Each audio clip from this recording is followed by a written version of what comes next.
అందరు మంచిగున్నారా? ఈశ్వరప్ప హోమ్ ఎకేదికి సమర్పించు ధూమ్ధామ్ ముచ్చట. ఇక ముచ్చట్లు షురూ చేద్దాం. రాముల వారి పెళ్లికి పోయిన రానుల్లా మీ ఊళ్ళో మంచి జరిగిందా? రాముడు పుట్టింది నవమి నాడే, సీతమ్మను లగ్గం చేసుకున్నది నవమి నాడే. అందుకే శ్రీరామనవమి అని పేరు వచ్చిందట. ఫస్ట్ మనం భద్రాచలంకు పోయి ఆడ దేవుళ్ళ లగ్గం చూసి అట్లట్లా కొన్ని ఊర్ల కాడికి వెళ్ళి అయోధ్యకు పోదాం పారి మరి. వారేవా, భద్రాద్రి రాముల వారి లగ్గం ముల్లోకాలు మురిసిపోయే తీల జరిగింది. అనన్య శరణః శరణమహం ప్రపద్యే ఆకారత్రయ సంపన్నామరవింద నివాసిని అశేష జగదీశిత్రీం వందే వరద.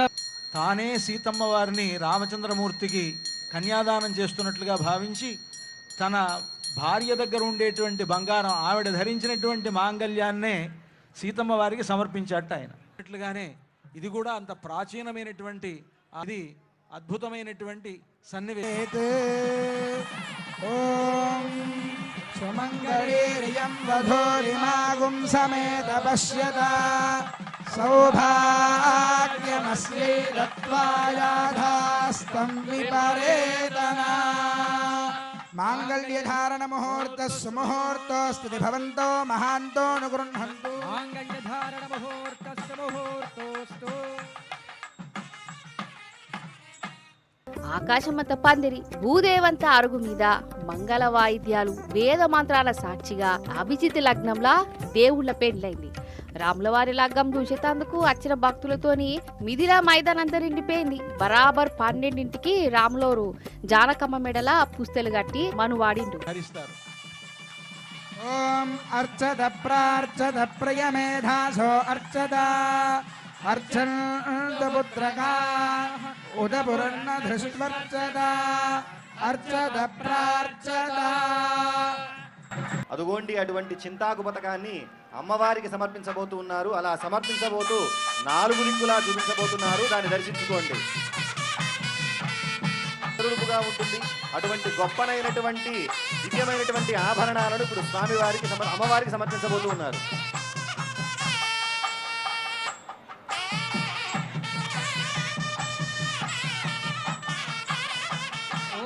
ఓం హిరణ్యరూపస్య హిరణ్యచంద్రగవాన్నపాత్సేదు హిరణ్యవర్ణః. ఇటు పల్లెపట్నం అన్న ఫరక్ లేకుండా దేశమంతా రాముల వారి లగ్గం ధూమ్ధామ్గా జరిగిందోలా.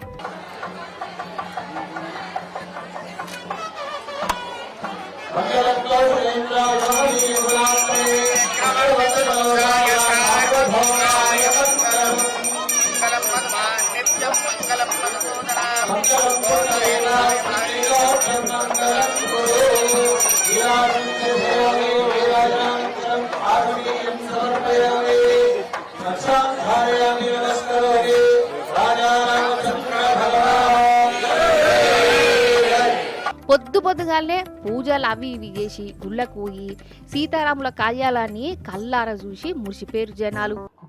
శ్రీ సీతారామచంద్ర స్వామినః అంజల్యోరుపస్థీర్య దిస్తండులారోప్య విరవిఘార్య బ్రాహ్మణైస్తః కపిలాగుశ్చారయే యజ్ఞో మే కామస్తమృధ్యత శ్రియో మే కామస్తమృధ్యత అశవో మే కామస్తమృధ్యత. ప్రజాపతి సృజాంజసః పుష్కయోరదదాత్సపం కామస్య తృప్తిమానందం తస్యానే భాదేహమా. ఈ హైదరాబాద్ లో రాముల వారి శోభయాత్ర తీసిరు. పట్నం అంతా పండగ కళ వచ్చింది.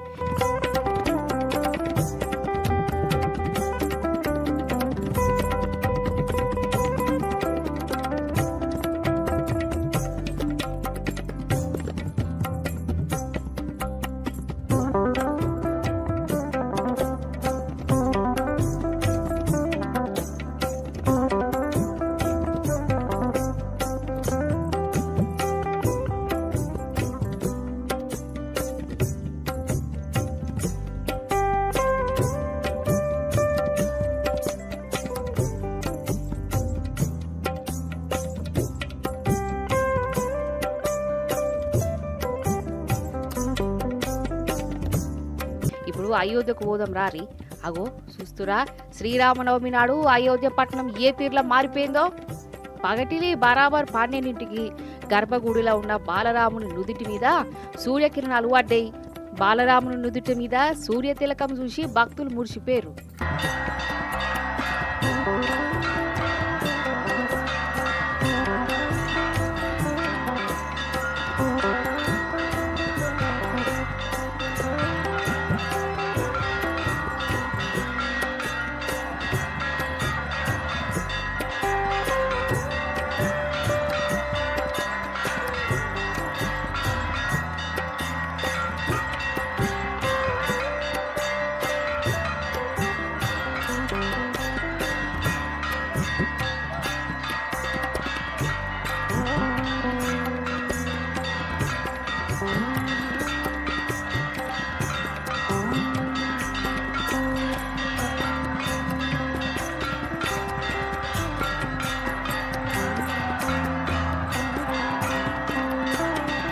అయితే ఓ దిక్కు గ్యాసు, ఇంకో దిక్కు పెట్రోల్ రంది బాగా పట్టుకున్నది కదా మనవులకు.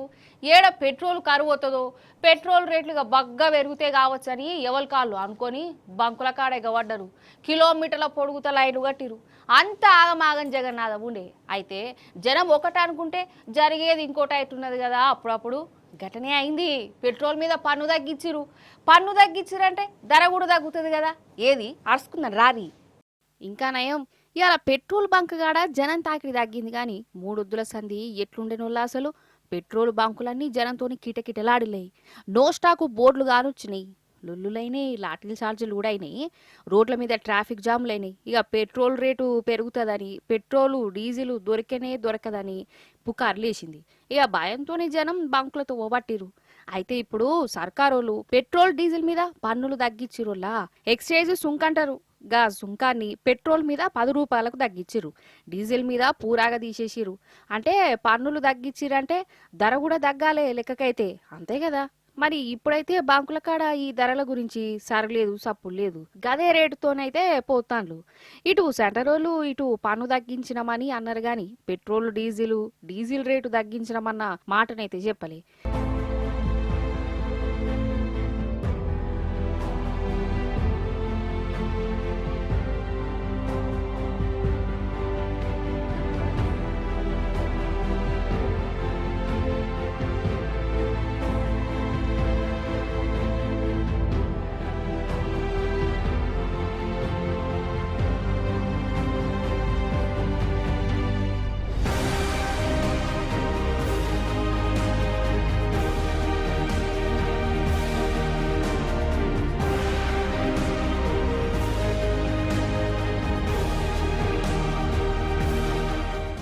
సరే పన్నులు తగ్గించిరు మంచిదే.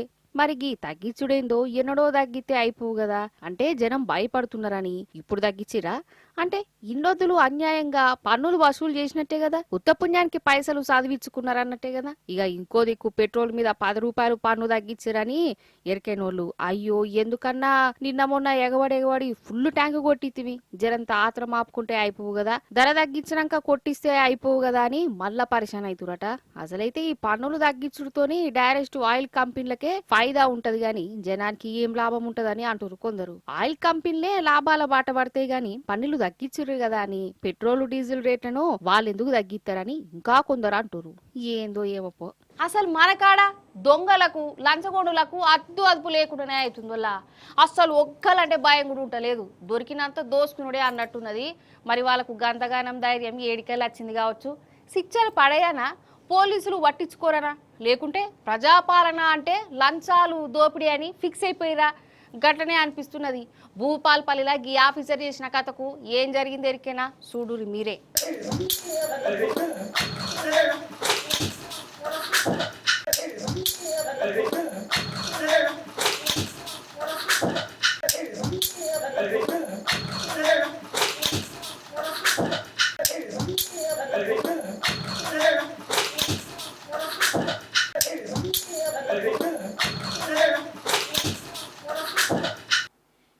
మనిషి కుక్క గిట్ల గరిచిందా ఏంది?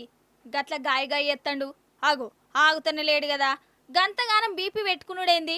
ఇక గలీజ్ మాటలు కూడా మాట్లాడుతుండు. ఈయన ఎవలయ్యా అంటే భూపాలపల్లి కలెక్టర్ ఆఫీస్లో పనిచేసే ఆఫీసరు. కలెక్టర్ ఆఫీస్లో పనిచేస్తాడంటే ఎట్లుండాలి, కానీ కాంతిరేషం వేసిండు. ఎందుకంటే లంచాలు కావాలన్నట్టు ఈయనకు. అయితే వీరేందర్ అనే కాంట్రాక్టరు బిల్లులు కట్టురని ఈ ఆఫీసర్ కాడికి పోయిండోల్లా. నీ బిల్లులు కావాలంటే నాకు బల్ల కిందికెళ్ళి చదివియాలే అని షరతు పెట్టిండి ఈ ఆఫీసరు. లంచం ఎందుకు గట్లెందుకు ఇచ్చుడని ఆ కాంట్రాక్టర్ అన్నాడట. ఖాతామీగా ఈ సార్కు బీపీ లేచింది. కలెక్టర్ ఆఫీస్ అన్న సోయి లేకుండా పోయింది. టేబుల్ మీద ఉన్న సామాన్లు ఇసిరేసుకుంటా ఆ కాంట్రాక్టర్ను తిట్టుకుంటా కొట్టేదందుకు మీదికి పోయిండు. అగు చూడు సిగబోగినట్టే ఎట్లా ఎత్తండు. అసలు ఏంది అసలు లంచం అడుగుడు, ఇయ్యకుంటే ఉల్టా కొట్టుడు. ఏం ఆఫీసర్ అసలు ఈయనే అంటే చూడు లంచాలకు ఎట్లా మరిగిర్రో ఆఫీసర్లు. కలెక్టర్ ఆఫీసులనే గిట్లా పబ్లిక్ గా రెచ్చిపోతుంటే ఇక కడమ సర్కార్ ఆఫీసులల్ల పరిస్థితి ఇంకెట్లున్నది కావచ్చు. అటెండర్ కాడికెళ్ళి పెద్ద సార్ల కాడ జనాలను ఎట్లా పీకు తింటురై ఉండాలే. అసలు ఈ ఆఫీసర్లకు గింత ధైర్యం ఎట్లొచ్చింది? లంచాలు తీసుకునుడు దొరికితే జైల్లో పడతామని కూడా ఎరుకుండి కూడా గిట్లా డిమాండ్ చేస్తురంటే వీళ్ళు ఎంత దిగబడ్డారో చూడుర్రిగా. ఎవరినేమన్నా అందమన్నా కోపం వచ్చిందే అనుకో, నువ్వు మనిషివా కుక్కవా అని తిడుతుంటారు కదా చాలా మంది. కానీ గట్లా కుక్క పేరు చెప్పి తిట్టుడు తప్పు. కుక్కల మనోభావాలు దెబ్బతింటాయి. ఎందుకంటే మనుషుల కంటే కుక్కలే 1000 వాళ్ళు నయమని పేరు కూడా పోతున్నది ఈ నడుమ. ఇప్పుడు మల్క గట్లనే రుజువైంది. 5 రూపాయల బిస్కెట్ ప్యాకెట్ ఇచ్చినందుకు ఎంత విశ్వాసం చూయించిందో చూడు ఒక కుక్క. ఇల్లు అంజన్న భక్తులు కొండగట్టుల మాల తీసేందుకు ఆదిలాబాద్ జిల్లా గూడిహత్నూరు నుంచి నడుచుకుంటా తన్లు ఇప్పుడు జత్యాలకు చేరుకున్నారు. అయితే వీళ్ళెంబడి ఒక కుక్కగారు కూడా ఉన్నది. కానొస్తుందా? ఇది కూడా పాదయాత్ర చేస్తుంది వీళ్ళెంబడి. అగు బందోబస్తుగా సాక్సులు గీక్సులు కూడా తొడిగిరు కదా. ఈ కుక్కగారి పాదయాత్ర వెనుక చిన్న స్టోరీ కూడా ఉన్నది. ఏందంటే ఈ భక్తులు పాదయాత్ర వేసుకుంటా ఊట్నూరు కాడ జర రెస్ట్ తీసుకుంటుర్రట. అప్పుడే ఈ కుక్క ఆడిని అటు ఇటు తిరుగుతుంది. దానికో బిస్కెట్ ఇచ్చి ఇల్లు నడక స్టార్ట్ చేసిర్రు. ఇక బిస్కెట్ ఇచ్చిన విశ్వాసంతోని ఈ కుక్క వీళ్ళంబడే నడిచిందోల్లా. 1 కాదు 2 కాదు 130 కిలోమీటర్లు వీళ్లకు కావలు కాసుకుంటా వీళ్లతోనే ఎర్రటెండల నడిచింది.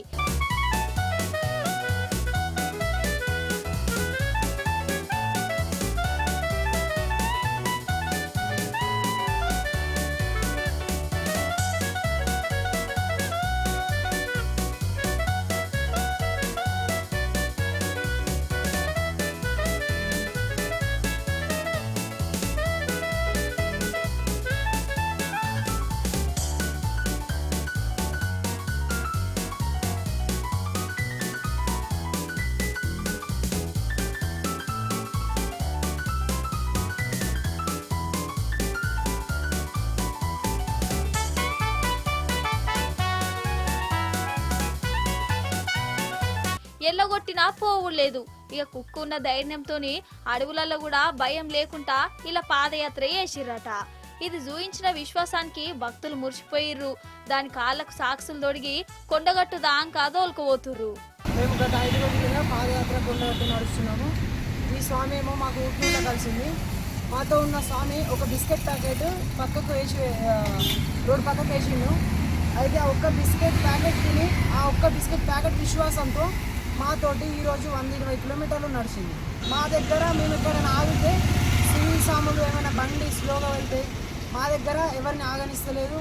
మమ్మల్ని ఏమైనా కుక్కలు కానీ ఎవరు కానీ తరుముతే అది దగ్గర అనిస్తలేదు.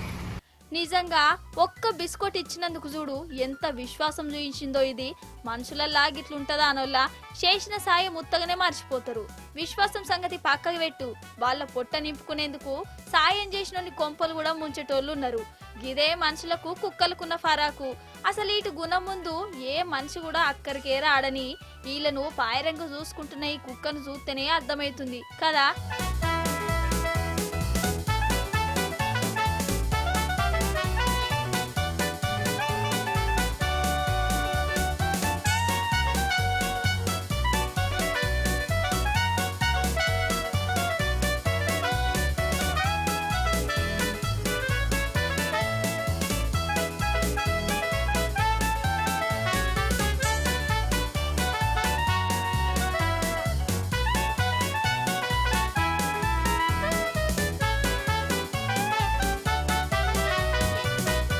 చూసిరు కదా గిదిగి వాటి ముచ్చట్లు మళ్ళొచ్చే పారి మంచి మంచి ముచ్చట్లను పట్టుకనత్తా ఉంటా మరి.